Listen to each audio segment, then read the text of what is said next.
Second world war के बाद पूरे विश्व में शांति कायम करने के लिए एक ऐसी संस्था की जरूरत महसूस की जा रही थी जिसके जरिए अंतर्राष्ट्रीय शांति और सुरक्षा कायम की जा सके और भविष्य के किसी भी युद्ध को first and second world war की तरह उभरने से रोका जा सके।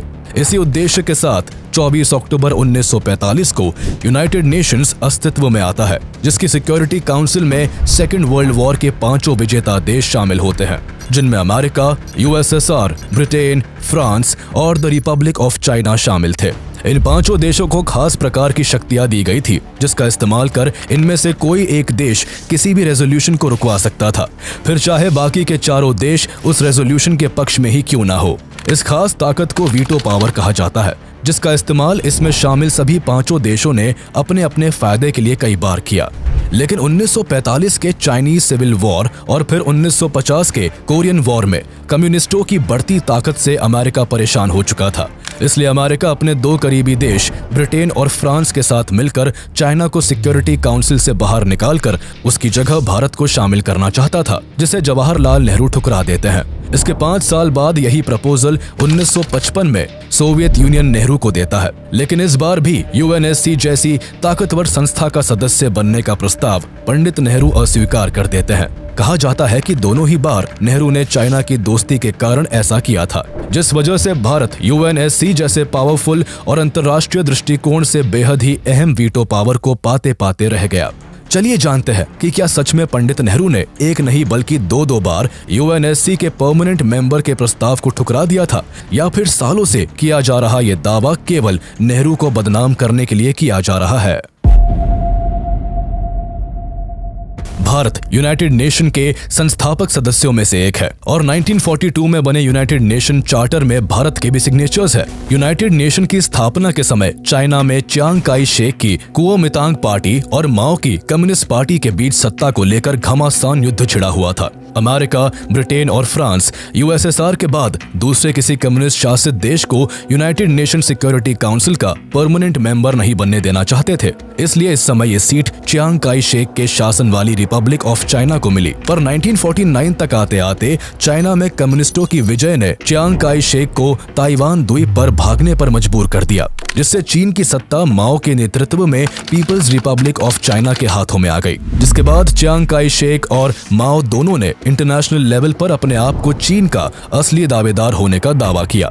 दोनों ही वन चाइना पॉलिसी को फॉलो करते थे। ऐसी हालत में यूनाइटेड नेशन के लिए भी मुश्किल होने लगी थी कि आखिर कौन चीन का वास्तविक रूप में प्रतिनिधित्व करता है। भारत को आजाद हुए उस वक्त मात्र 2 साल ही हुए थे, इसलिए भारत अपने पड़ोसियों से बेहतर रिश्ते बनाए रखना चाहता था। यही वजह थी कि उस समय माओ के पीपल्स रिपब्लिक ऑफ चाइना वाली चाइना को मान्यता देने वाले पहले कुछ देशों में भारत भी शामिल था। माओ के सत्ता में आने के 1 साल बाद ही चाइना और सोवियत यूनियन ने ईस्ट एशिया में कोरियन वॉर को हवा देते हुए नॉर्थ कोरिया का भरपूर समर्थन करना शुरू कर दिया।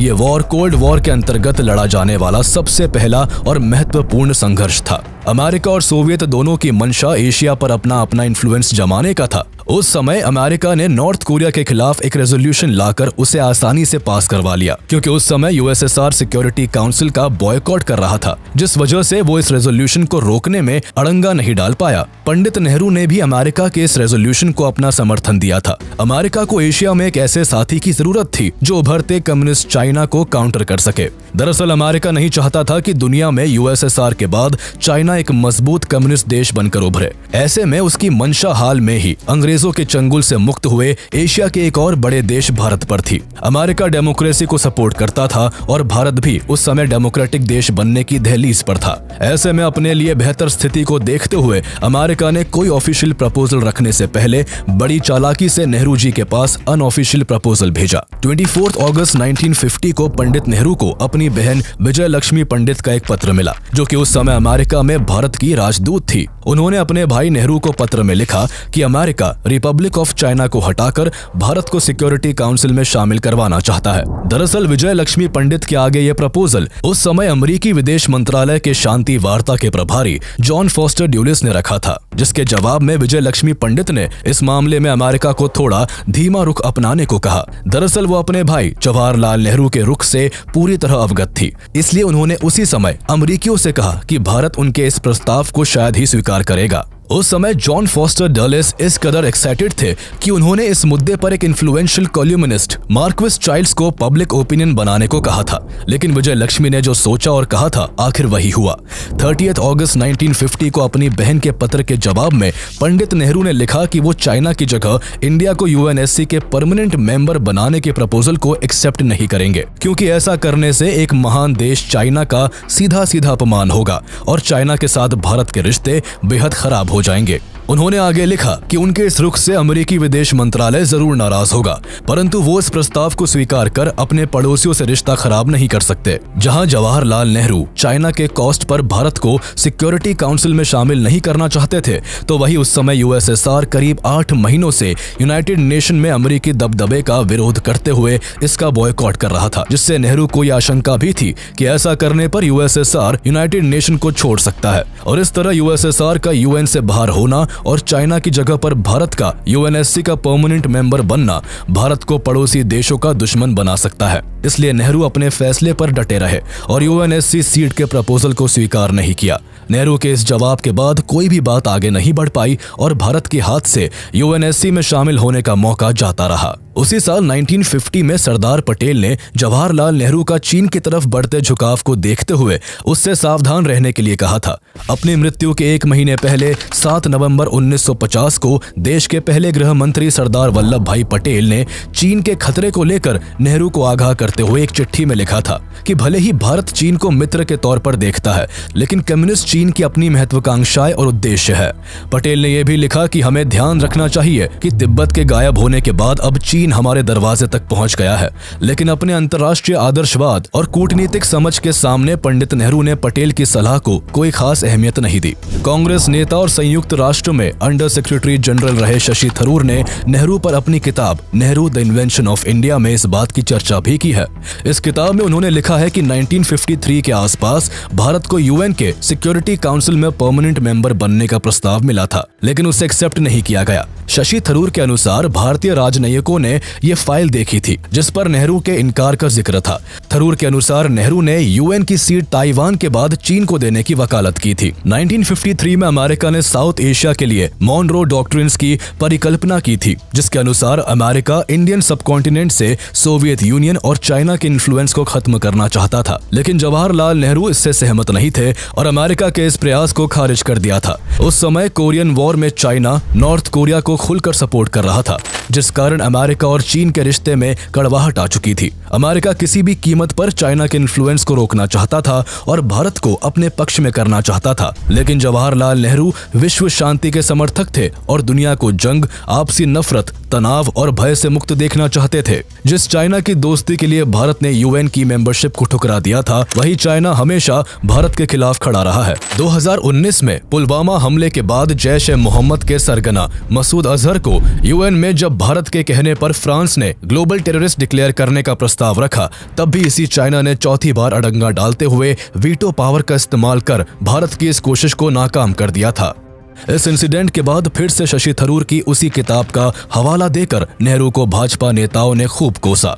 हालांकि विदेश नीति पर पकड़ रखने वाले कुछ लोगों का मानना है कि ऐसा नेहरू ने एशिया के देशों में एकजुटता लाने के लिए किया था, तो वही कुछ के अनुसार उन्होंने ऐसा चाइना के क्रूर शासक माओ जेडोंग को खुश रखने के लिए किया था। भारत को आजाद हुए कुछ ही साल हुए थे और भारत उस समय इतना स्ट्रांग नहीं था। पंडित नेहरू को डर था कि यूएनएससी में चीन की जगह भारत के लेने पर कहीं चाइना भारत पर आक्रमण ना कर दे।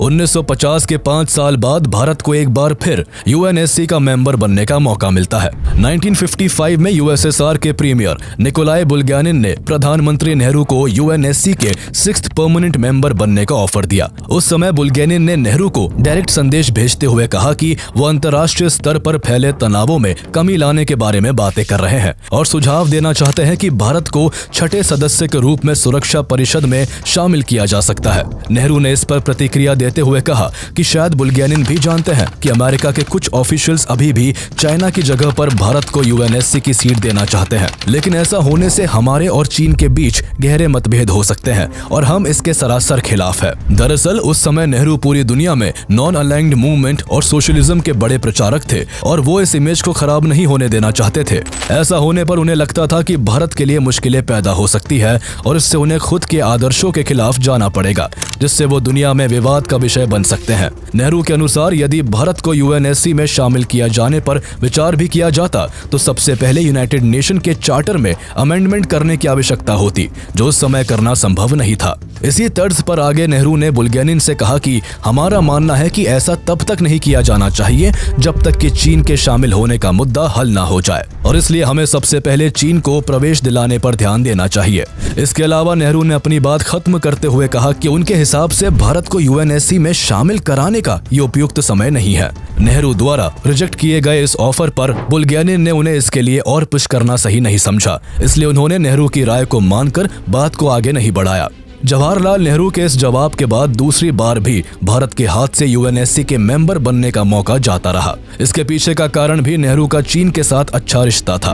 दरअसल 1949 में माओ के नेतृत्व में पीपल रिपब्लिक ऑफ चाइना के गठन के बाद भारत सरकार ने चीन के साथ फ्रेंडली रिलेशन बनाए रखने का ऐलान किया था। आगे चलकर 1954 में चीन और भारत ने पंचशील अग्रीमेंट के तहत इकोनॉमिक और सिक्योरिटी कोऑपरेशन को बरकरार रखने के लिए 5 सिद्धांतों को एक्सेप्ट किया। भारत ने तिब्बत में चीन शासन को स्वीकार किया और 1904 की एंग्लो तिब्बतन ट्रीटी के तहत तिब्बत के संबंध में भारत को मिले सभी अधिकारों को छोड़ दिया। इस समय जवाहरलाल नेहरू ने हिंदी चीनी भाई भाई का नारा भी दिया था, जिससे दोनों देशों की बॉन्ड और भी स्ट्रॉन्ग हो सके। भारत चीन की दोस्ती का अंदाजा इस बात से लगाया जा सकता है कि जब सैन फ्रांसिस्को में आयोजित जापान के साथ हुए एक शांति संधि सम्मेलन में चीन को आमंत्रित नहीं किया गया तो नाराज होकर जवाहरलाल नेहरू ने इसमें हिस्सा नहीं लिया था, लेकिन भारत यहाँ अपनी तरफ से चीन को दोस्त बनाने के लिए हर मुमकिन कोशिश कर रहा था, तो वही चीन दोस्ती के नाम पर भारत की पीठ में खंजर घोंपने की फिराक में था। पंचशील अग्रीमेंट के 3 महीने बाद ही जुलाई 1954 में चीन ने भारत के 1,20,000 स्क्वायर किलोमीटर क्षेत्र को अपने मैप में दिखाया। हालांकि नेहरू ने इस पर अपना विरोध जताते हुए इस मैप में संशोधन के लिए चाइना को मेमो दिया, जिसे बड़ी चालाकी से चीन ने मैप में एरर बताकर बात को टाल दिया। पंचशील अग्रीमेंट के बाद नेहरू चीन को भारत का सबसे करीबी दोस्त मानने लगे थे। यही वजह थी कि जब यूएसएसआर ने भारत को सिक्योरिटी काउंसिल में 6th मेंबर के रूप में शामिल करने की बात की तो नेहरू ने भारत से पहले चाइना को उसमें शामिल करने को कहा था। उस दौरान जहां पूरे भारत में नेहरू का यूएन की सीट को ठुकरा देने का मुद्दा गर्मा रहा था, तो वही 27 सितंबर 1955 को डॉक्टर JN पारेख के सवालों के जवाब में नेहरू ने संसद में कहा कि यूएन में सिक्योरिटी काउंसिल के स्थायी सदस्य बनने के लिए उन्हें फॉर्मल या अनऑफिशियल रूप से कोई भी प्रस्ताव नहीं मिला। उनका कहना था कि कुछ भ्रामक संदर्भों का हवाला देकर उन्हें गलत ठहराने की कोशिश की जा रही है। संयुक्त राष्ट्र में सिक्योरिटी काउंसिल का गठन यूएन चार्टर के तहत किया गया था और इसमें कुछ खास देशों को स्थायी सदस्यता मिली थी। चार्टर में बिना संशोधन के कोई बदलाव या कोई नया सदस्य नहीं बन सकता है। ऐसे में कोई सवाल ही नहीं उठता कि भारत को सीट देने की बात की गई और भारत ने लेने से इनकार कर दिया। नेहरू ने आगे कहा कि उनकी घोषित नीति है कि यूनाइटेड नेशंस में सदस्य बनने के लिए जो भी देश योग्य है उन सबको शामिल किया जाना चाहिए। हालांकि नेहरू ने भारत को यूएनएससी की परमानेंट सीट की ऑफर वाली बात को पार्लियामेंट में खारिज तो कर दिया था, लेकिन भारत को ऐसा प्रपोजल मिला था। इसके आज कई वैलिड सोर्सेज मौजूद है, जिसमें नेहरू द्वारा विजय लक्ष्मी पंडित को लिखा गया पत्र Nehru memorial museum and library में सुरक्षित रखा हुआ है। पंडित नेहरू यूएसएसआर और अमेरिका के बीच चल रहे कोल्ड वॉर में दोनों में से किसी के भी पक्ष में शामिल नहीं होना चाहते थे। इन सब में उनका तर्क था कि यदि भारत अमेरिका और यूएसएसआर के दिए ऑफर को एक्सेप्ट करता तो भारत को किसी एक गुट में शामिल हुआ माना जाता और इसके कॉन्सिक्वेंसेस के चलते भारत दोनों में से एक महाशक्ति का दुश्मन बन सकता था, जो कि कुछ समय पहले ही आजाद हुए भारत के लिए बिल्कुल भी ठीक नहीं था। उस समय भारत को अमेरिका और यूएसएसआर दोनों देशों से अपने विकास के लिए मदद की जरूरत थी। इसी कारण नेहरू नॉन अलाइन्ड मूवमेंट को पूरी दुनिया में प्रमोट कर रहे थे और भारत को यूएस और सोवियत के बीच न्यूट्रल रखना चाहते थे। लेकिन जवाहरलाल नेहरू सोशलिज्म के पक्के समर्थक थे, जबकि अमेरिका कैपिटलिज्म को बढ़ावा देता था। इसलिए उस समय नेहरू अमेरिका की पूंजीवादी नीतियों का खुलकर विरोध भी करते थे। कहीं न कहीं यही कारण था कि उन्होंने अमेरिका के यूएन वाले ऑफर को एक्सेप्ट नहीं किया था और साथ ही उन्हें ऐसा करने से 1949 में की गई चाइना से नई दोस्ती भी रोक रही थी। 1954 1954 के पंचशील एग्रीमेंट के बाद नेहरू को चीन की दोस्ती पर इस कदर भरोसा हो गया था कि वो चाहते थे कि सिक्योरिटी काउंसिल में भारत से पहले चीन को परमानेंट मेंबर बनाया जाए। इसलिए जब दूसरी बार यूएसएसआर की तरफ से ऑफर आया तो नेहरू ने भारत को इसके लिए तैयार न बताकर चाइना की पैरवी की थी। वक्त के साथ उन देशों की संख्या बढ़ती गई जिन्होंने माओ वाली पीपल रिपब्लिक ऑफ चाइना को मान्यता देना शुरू कर दिया, जिससे वर्ल्ड लेवल पर ताइवान खुद में सिमटता चला गया। आखिरकार 25 अक्टूबर 1971 को ताइवान यूनाइटेड नेशन के सिक्योरिटी काउंसिल से अपनी सीट गवा बैठा और माओ की पीपल रिपब्लिक ऑफ चाइना को ताइवान की जगह पर यूएनएससी का परमानेंट मेंबर बना दिया गया। जवाहरलाल नेहरू द्वारा दो बार यूएनएससी में भारत के परमानेंट मेंबर बनने के प्रस्ताव को ठुकराना और चाइना की पैरवी करना भारत को बहुत भारी पड़ा। तब से लेकर अब तक चाइना ने कई बार भारत को सीधे तौर पर नुकसान पहुंचाया है और भारत के खिलाफ काम किया है। अमेरिकी ऑफर को ठुकराने के 12 साल बाद भी 1962 में चाइना ने भारत पर आक्रमण करके नेहरू की दोस्ती पर भी पानी फेर दिया। 1962 की इंडो चाइना वॉर बस शुरुआत थी। उसके बाद से चीन ने कई बार भारत को नुकसान पहुंचाया है, चाहे भारत की आधिकारिक जमीन को हड़पने की कोशिश हो या फिर यूएन में भारत के खिलाफ फैसले लेना हो। जिस चीन की भारत ने तरफदारी की थी वही चीन आज भी भारत के खिलाफ साजिश कर रहा है। भारत ने यूएनएससी की सीट गंवाकर कितना बड़ा नुकसान किया, इसकी और भी कई मिसालें हैं। जैसे 1971 में पाकिस्तान के साथ युद्ध में भारत से गुस्साए अमेरिका ने सिक्योरिटी काउंसिल में भारत के खिलाफ कई रेजोल्यूशन पास करने की कोशिश की थी।